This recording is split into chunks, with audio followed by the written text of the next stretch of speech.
Good morning, my people. My name is Chief Strongblood. I am St. Vincent and the Grenadines' favorite and most hated son. I am the diaspora machismo. My people, it was another beautiful day for a protest and I enjoyed every moment of my protest.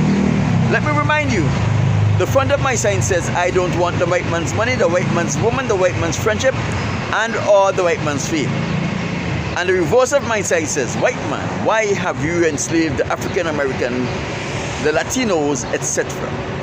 All in all, it was another beautiful day for a protest. There is nothing particularly interesting that I should bring to your attention as it relates to my protest. And as you know, when I have protested and I have brought you an update as to what transpired while I protested, it is always my pleasure and my delight to bring you something from the word of the Most High God. My people, we are still in Revelation. We have uncovered a lot in Revelation and we only reach to Revelation chapter 2. In Revelation chapter 1, verse 4, we discovered that there was the introduction of the church. And we come to understand that it was not the church because the Most High God has nothing to do with the churches. Because the church was where ancient Rome worshipped the sun and the other pagan gods they worship. The Most High God established the temple, and even though the main feature of the temple was the sacrifice that points to the Redeemer, it was not the only feature. So when the Most High Son, the Son of Man, came and he was offered as a sacrifice and fulfilled that part of the function of the temple, it does not mean that the Most High discarded the temple. We have to remember that everything that happens in the temple on earth that was set up by the Most High God, right, was a reflection of something that happens within His kingdom of heaven. It was revealed to us through the Spirit of the Most High God. The angels were not speaking or did not write about the churches, but they wrote about and to the 7 nations. We have also learned that there are really 8 nations that inhabit the earth. We have the African, the Indian, the Asian, the Polynesian, the Arabs, the Israelites, and the Iraqi, as well as the Caucasian nation. But he is not speaking about the Caucasian nation because the Caucasian nation is not derived from one of the sons of Noah, which is Shem, Ham, or Japheth. But the Caucasian nation is a direct descendant of Lucifer, the fallen angel that is today known as Satan. One of the things that characterize the nation that the Most High speak about in this passage of Revelation is that there was an angel that was associated with the nation. And it's just not an angel, it is a battalion of angels with their leaders. You see, the Most High could not have dedicated a chief angel with a battalion of angels to the Caucasians, because the Caucasians already have a chief angel, which is Lucifer, who was once the greatest and most powerful angels in the realms of the heavens, and he has a battalion with him that numbers 1/3 of the angels of heaven. So in Revelation chapter 2 verse 1, we see the introduction of the nation, and I am going to associate the nation replacing what is outlined in Revelation as the churches. So Revelation chapter 2 verse 1 should read as such: and unto the nation of the Arabs write these things, said he that holdeth the 7 stars in his right hand, and walk among the 7 candlesticks.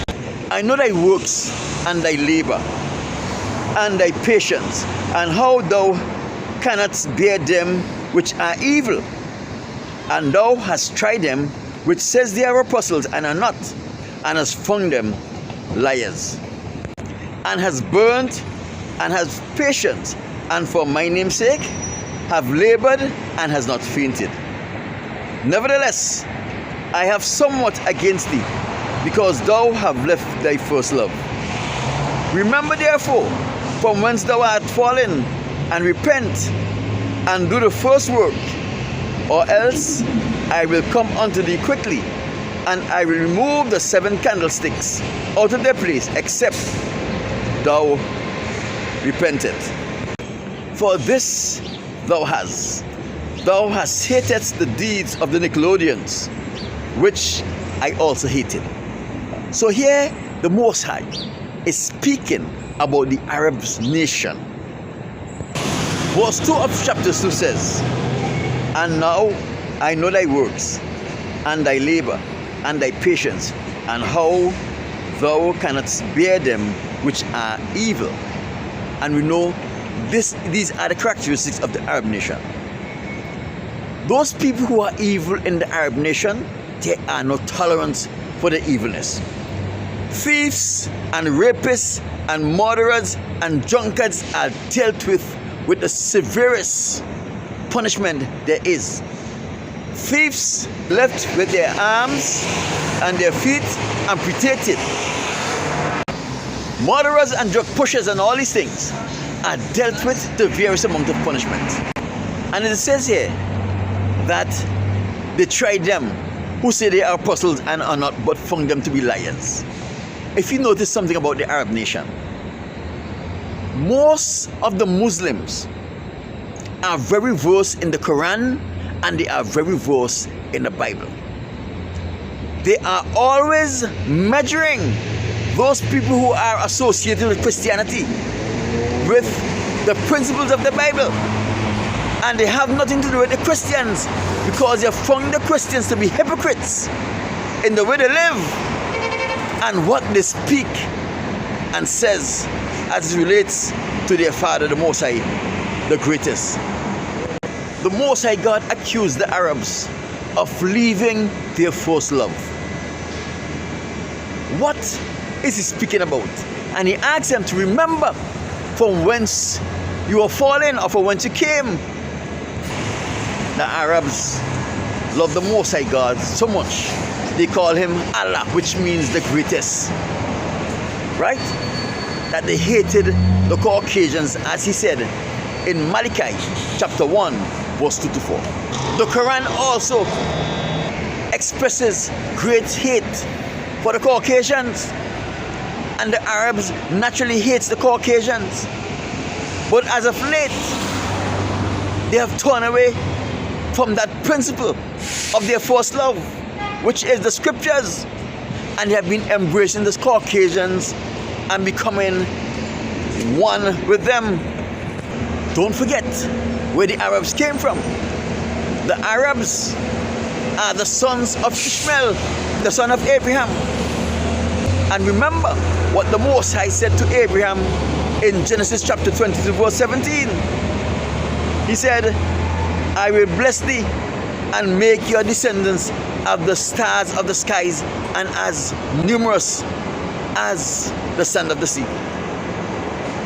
So we see here, not only is the Most High God's words coming to pass in the final days of history, he's sending a message to one of the sons of Abraham to ensure that their descendants stay on the straight and narrow path. My name is Chief Strongblood. I am St. Vincent and the Grenadines' favorite and Miss Hititza, the diaspora machismo. My people, don't forget to like, share and subscribe to this channel.